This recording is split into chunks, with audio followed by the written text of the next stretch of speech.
अस्सलाम वालेकुम रहमतुल्लाहि व बरकात। अल्लाह के नाम से शुरू जो बड़ा कृपालु और अत्यंत दयावान है। मैं हूं मोहम्मद हफीज अंसारी और आप देख रहे हैं द पॉडिकल। ज्ञानवापी मस्जिद पर अब हिंदुत्व को बहुत बड़ा झटका लगा है, क्योंकि ज्ञानवापी मस्जिद के जिस पानी के फव्वारे को शिवलिंग बोलकर टारगेट किया जा रहा था, उस पानी के फव्वारे का एचडी वीडियो अब इंटरनेट में वायरल हो चुका है। उस एचडी वीडियो या उस एचडी तस्वीर को आप साफ तौर पर देख सकते हैं कि क्लियर दिख रहा है कि यह कोई शिवलिंग विवलिंग नहीं है। यह सिर्फ और सिर्फ एक पुराना और बहुत मजबूत पानी का फव्वारा है, और इससे शिवलिंग सिर्फ अंधभक्त कह रहे हैं, जबकि पढ़े लिखे जो महंत है, बड़े बड़े जो मंदिर के पुजारी है, वो भी इसे शिवलिंग नहीं बल्कि पानी का फव्वारा ही बता रहे थे। हाल ही के दिनों में जिस महंत ने इसे पानी का फव्वारा बताया था, उस महंत को सच बोलने की वजह से अपना पद छोड़ना पड़ चुका है। जी हां, उस महंत को उनके पद से इस्तीफा दिलवा दिया गया है, और मामला यहां तक आगे नहीं बढ़ा। मामला यह हो गया कि अब चूंकि ये पानी का फव्वारा ही दिख रहा है, शिवलिंग तो कोई इसे मानने को तैयार ही नहीं है। कुछ जाहिल ही इसे शिवलिंग कह रहे हैं। अब ये कह रहे हैं कि ज्ञानवापी मस्जिद के अंदर के तहखाने में पैखाना नहीं, बल्कि तहखाने के अंदर त्रिशूल का निशान मिला है।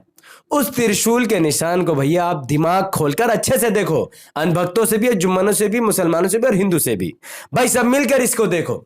साफ तौर पर दिख रहा है कोई शिवलिंग प्रकट नहीं हुआ है, यह त्रिशूल प्रकट नहीं हुआ है, बल्कि खुरेद कर उसे त्रिशूल का शक्ल दिया गया है। अब अगर खुरेद कर त्रिशूल का शक्ल बना दो और कहो कि यह प्रॉपर्टी तुम्हारी हो गई, तो कल कर मोदी जी के घर के बाहर में खुरेद कर अल्लाह मोहम्मद रसूल लिख दूं, तो क्या वो प्रॉपर्टी मेरी हो जाएगी? ये नॉनसेंस वाली बात होगी। तो अगर खुरेदने से प्रॉपर्टी मेरी नहीं होती, तो खुरेद कर त्रिशूल बना देने से प्रॉपर्टी आपकी कैसे हो गई? अगर ऐसे निशान से सिद्ध हो जाता है कि ज्ञानवापी मस्जिद मंदिर है, तो भैया फिर सिल लोड़िया का जो लोड़िया दिख रहा है वो भी शिवलिंग जैसे ही दिख रहा है, क्योंकि पानी का फव्वारा को जो आप शिवलिंग बोल सकते हो, तो सिल लोड़िया तो पूरा शिवलिंग दिख रहा है। तो लोड़िया पर भी, लोड़िया को भी मंदिर में लाकर एक मंदिर बना लो, और लोड़िया भी सब जगह पूरे घर में सिल लोड़िया को बैन कर दो, क्योंकि सिल लोड़िया की जब जब घिसाई होगी तब तक शिवलिंग का अपमान होगा। कर सकते हो? नहीं कर सकते हो, क्योंकि ये सब इलॉजिकल है, धर्म को बदनाम करने वाली बात है। और भैया रास्ते में जो नलका लगा हुआ है, पानी सप्लायर का जो सिस्टम लगा हुआ है, उसको शिवलिंग मानकर लोग उसे भी फूल चढ़ा रहे हैं। तो देश में जो अंधभक्ति का माहौल है, कुल मिलाकर बात यह है कि वो गर्म है, और अंधभक्ति में लोग कुछ भी कर सकते हैं। पानी सप्लाई के नल को भी शिवलिंग बना सकते हैं, सिल लोड़िया को भी शिवलिंग मान सकते हैं, और साथ ही साथ पानी के फव्वारे को भी शिवलिंग मान सकते हैं, जो कि चल ही रहा है। अब जब इतना कुछ चल ही रहा था, तब बीच में कूद पड़ा राकेश टिकैत। जी हां, अपना और आप, जुम्मनों का बाप, जुम्मनों का मसीहा, अनभक्तों का मसीहा राकेश टिकैत। राकेश टिकैत ने ज्ञानवापी मस्जिद पर एक बड़ा बयान दिया है, जो कि इस वक्त देश में चर्चा का विषय बन चुका है, और इतना बड़ा बयान दिया है कि चांसेस है कि मुसलमान इससे नाराज हो जाए, पर मुझे लगता है कि घंटा फर्क नहीं पड़ेगा। अब आइए जानते हैं कि राकेश टिकैत, जुम्मनों के बाप, जुम्मनों के मसीहा, जिन्होंने ज्ञानवापी मस्जिद के बारे में क्या कहा, सुनिए। उन्होंने कहा, जब राकेश टिकैत जी से पूछा गया कि बताइए ज्ञानवापी मस्जिद पर आप क्या कहना चाहते हैं, तो इशारों में उन्होंने कहा कि जिसका जो माल है उसे वापस कर देना चाहिए। राकेश टिकैत ने यह भी कहा कि पहाड़ से कोई भी पत्थर उठा लो, वही शिवलिंग है, यह हमारी आस्था का सवाल है। वाह! तो राकेश टिकैत सीधा सीधा बोल रहे हैं कि ज्ञानवापी मस्जिद में मिलने वाला पानी का फव्वारा शिवलिंग है, और जुम्मन मुसलमानों को चुपचाप आंख बंद करके डर कर उसे हिंदू पक्ष के हवाले कर देना चाहिए। तो अब मैं पूछना चाहता हूं उन जुम्मनों से, उन अंधभक्तों और जाहिल मुसलमानों से, जिन्होंने राकेश टिकैत को अपना बाप बनाया था। अब आप कहोगे कि यार मैं गुस्सा क्यों मुझे आ रहा है, गुस्सा क्यों आ रहा है? भाई ये वही राकेश टिकैत है जिसने असदुद्दीन ओवैसी साहब को उत्तर प्रदेश विधानसभा इलेक्शन में बी टीम कहा था, बीजेपी का एजेंट कहा था, आरएसएस का दलाल कहा था। ये वही राकेश टिकैत जिसने ओवैसी साहब को अपमान करने का काम किया था। ये वही राकेश टिकैत जिसने यूपी के मुसलमानों को कहा था कि एआईएमआईएम को वोट मत देना, ओवैसी साहब को वोट मत देना, ओवैसी साहब या एआईएमआईएम बीजेपी के लिए काम करते हैं। इन्होंने कहा था कि ओवैसी अलग स्कूल में पढ़ते जरूर है, लेकिन ट्यूशन बीजेपी से लेते हैं। राकेश टिकैत हर बार हर जगह मुसलमानों को गुमराह करने के लिए ओवैसी साहब को बदनाम करते थे, और मुसलमानों ने राकेश टिकैत का बात सुनकर उत्तर प्रदेश में इमाम को वोट नहीं किया, बल्कि तमाम मुसलमानों ने अपना वोट बीजेपी को हराने के लिए समाजवादी पार्टी को दिया। वो समाजवादी पार्टी जो उत्तर प्रदेश में सरकार बनाने में नाकाम साबित हुई है, वो समाजवादी पार्टी जो उत्तर प्रदेश में मुसलमानों को धोखा देने का काम कर रही है।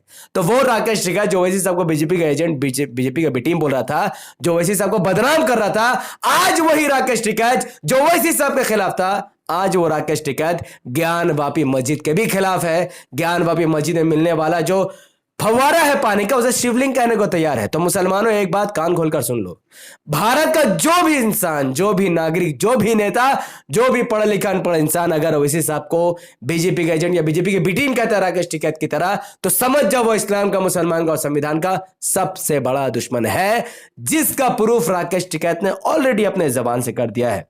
बात खत्म नहीं हुई, सुनिए। इसके बाद लखनऊ को घेरेंगे प्रदेश के किसान। कुछ ही दिनों में राकेश टिकैत फिर से किसान आंदोलन करने की तैयारी कर रहे हैं और मुझे यकीन है ज्ञान वापी मस्जिद के खिलाफ बयान देने के बाद भी देखना राकेश टिकैत के पीछे बहुत सारे कटमुल्ले, बहुत सारे कटुए, बहुत सारे जुम्मन मुसलमान उनके पीछे खड़े हो जाएंगे। मेरी नजर में मुसलमान वही है जो अल्लाह रसूल के साथ साथ इंसाफ को मानने वाला हो, इंसाफ करने की जिसके अंदर काबिलियत हो। ना इंसाफी करने वालों को मैं मुसलमान मानने को तैयार नहीं हूं। इसीलिए ओवैसी साहब के खिलाफ जब भी कोई बोले तो समझ जाओ वो इंसान नमक हराम है, इस्लाम मुसलमान के खिलाफ है, क्योंकि ये वही राकेश टिकैत है मुसलमानों जिसने खड़े होकर भारतीय जनता पार्टी की 2014 में सरकार बनवाई थी तमाम किसानों का वोट डलवाकर।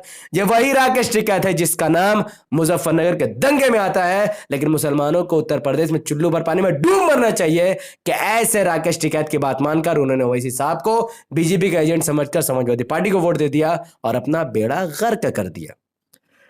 इस बीच मौलाना महमूद मदनी जमीयत उलमा हिंद का बहुत बड़ा बयान सामने आया है। उन्होंने देखा कि जान वापी मस्जिद पर बाबरी मस्जिद जैसा खतरा मंडरा रहा है, जो गलती बाबरी मस्जिद में उन्होंने की वो जान वापी मस्जिद में ना हो जाए। तो उन्होंने बहुत बड़ा बयान देते हुए कहा कि ये मुल्क हमारा है, यानी मुसलमानों का है। अगर तुमको हमारा मजहब बर्दाश्त नहीं होता तो कहीं और चले जाओ। यह जमीयत उलमा हिंद के अध्यक्ष मौलाना महमूद मदनी का एक बहुत बड़ा और करारा बयान है और मैं इस बयान का भरपूर तरीके से समर्थन करता हूं। इसके अलावा जमीयत उलमा हिंद ने एक और बयान दिया कि जुल्म सहेंगे लेकिन वतन पर आंच नहीं आने देंगे। यह बयान से मैं अग्री नहीं करता। भाई क्यों जुल्म सहेंगे? हाँ, वतन के लिए जान हाजिर है, देश की एकता अखंडता के लिए जान हाजिर है, संविधान के लिए, कुरान के लिए जान हाजिर है, लेकिन जुल्म सहेंगे क्यों? इस बयान से मैं सहमत नहीं हूं। और मैं एक और सवाल आपके सामने रखे जा रहा हूं कि मौलाना महमूद मदनी साहब, ये आंख आपको बाबरी मस्जिद का टाइम में ही खोल लेनी चाहिए। मैं आप सबसे पूछता हूं कि जिस वक्त बाबरी मस्जिद को राम मंदिर बनाने की बात हो रही थी, भारत के तमाम पॉलिटिकल पार्टीज, पॉलिटिकल लीडर, नेता, सब कोई असदुद्दीन ओवैसी साहब के खिलाफ थे, बाबरी मस्जिद के खिलाफ थे और सब जश्न मना रहे थे कि हाँ, श्री राम जन्मभूमि का हक में फैसला आ गया, बाबरी मस्जिद तोड़ दी गई हमारी आंखों के सामने।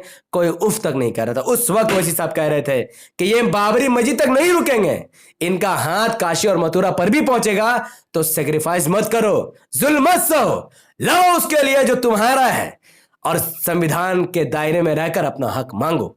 लेकिन उस वक्त तमाम के तमाम देश के मुसलमान ओवैसी साहब की बात ना मानकर इन जैसे बेकार नेताओं के पीछे जाकर हमने हमारी बाबरी मस्जिद खो दी है। अगर बाबरी मस्जिद को मंदिर बनाना था जहां मुसलमानों ने सेक्रीफाइस कर दिया, तो अब शिवलिंग के नाम पर हमारी ज्ञान वापी मस्जिद क्यों लूटना चाहते हो? अगर यहां तुम्हें शिवलिंग बैठाना है तो बाबरी मस्जिद हमारी हाथों से क्यों ले ली? तो अब सवाल यह खड़े होता है कि इस चीज को रोका कैसे? जिसका एक तरीका है कि हमें हमारी बाबरी मस्जिद अब वापस करो। अगर आप बाबरी मस्जिद वापस नहीं लोगे तो इनका कदम अब धीरे धीरे आगे बढ़ेगा और देश के हजारों मस्जिदों को शहीद करने की तैयारी ये लोग कर देंगे। इसीलिए बाबरी मस्जिद को वापस देना बहुत जरूरी है। एक बार फिर से केस कानून के तरीके से हमें हमारी मस्जिद को लेना होगा।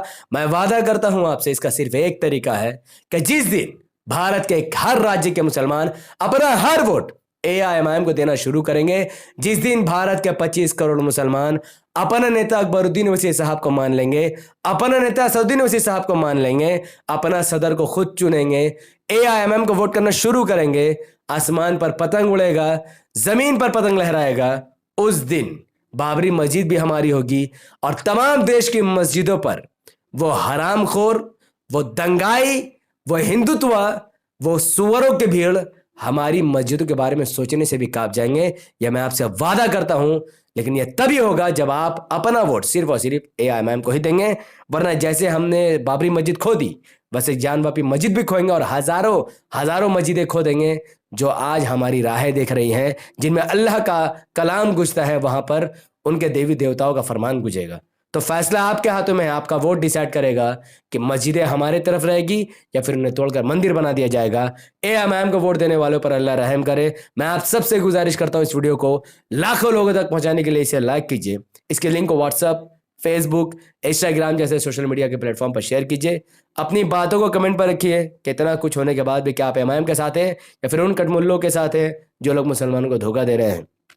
हमारे यूट्यूब चैनल द पॉडिगल को सब्सक्राइब कीजिए, बेल आइकन को हिट कीजिए। अगर आप सब इस वीडियो को हमारे फेसबुक चैनल द पॉडिगल न्यूज़ पर देख रहे हैं तो इसे लाइक और फॉलो जरूर कीजिए। कम से कम 5 बड़े ग्रुप में शेयर कीजिए और कोशिश कीजिए कि ये वीडियो कम से कम लाखों मुसलमानों तक पहुंच जाए। बहुत बहुत शुक्रिया। अस्सलाम वालेकुम रहमतुल्लाहि व बरकात। अल्लाह के सलाम रहमत बरकात अब तमाम भाई और बहनों पर हो। मैं अल्लाह भी पीस अपॉन अस।